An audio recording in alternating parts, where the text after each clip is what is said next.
राजस्थान के एक छोटे से गांव में एक गरीब बुढ़िया रहती थी जिसका नाम था जमुना। उसका जीवन बहुत कठिन था। बस एक छोटा सा कच्चा घर और 2 वक्त की रोटी जुटाने के लिए खेतों में मजदूरी। जमुना का पोता था रवि।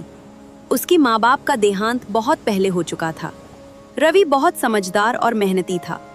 वो रोज सुबह उठकर दादी के साथ खेत में काम करता और फिर स्कूल चला जाता।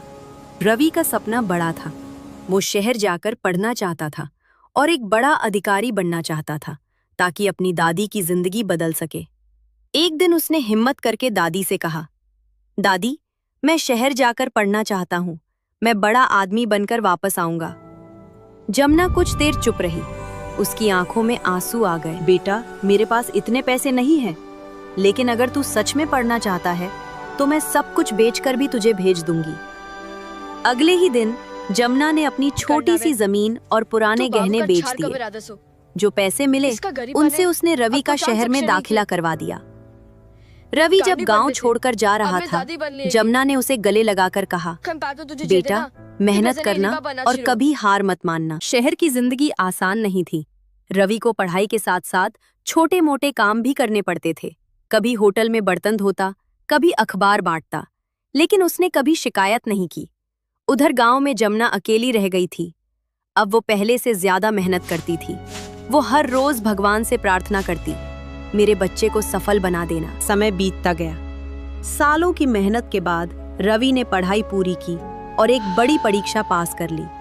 अब वह सरकारी अधिकारी बन चुका था। जब उसे पहली तनख्वाह मिली, उसकी आंखों में आंसू आ गए। उसने तुरंत गांव जाने का फैसला किया। गांव में जब एक बड़ी गाड़ी आकर रुकी, लोग हैरान हो गए। उसमें से रवि उतरा। साफ कपड़े, आत्मविश्वास से भरा चेहरा। वो सीधे अपने घर की ओर भागा। जमुना घर के बाहर बैठी थी, कमजोर और थकी हुई। दादी, रवि ने जोर से पुकारा। जमुना ने जैसे ही आवाज सुनी, वो चौंक गई। रवि! उसकी आंखों से आंसू बहने लगे। रवि ने दादी के पैर छुए और उसे गले लगा लिया। दादी, मैं वापस आ गया। रवि ने गांव में अपने दादी के लिए पक्का घर बनवाया और बच्चों के लिए स्कूल खुलवाया। अब जमुना खुश थी। उसका पोता बड़ा आदमी बना और उसने दूसरों के लिए उम्मीद की किरण जलाई।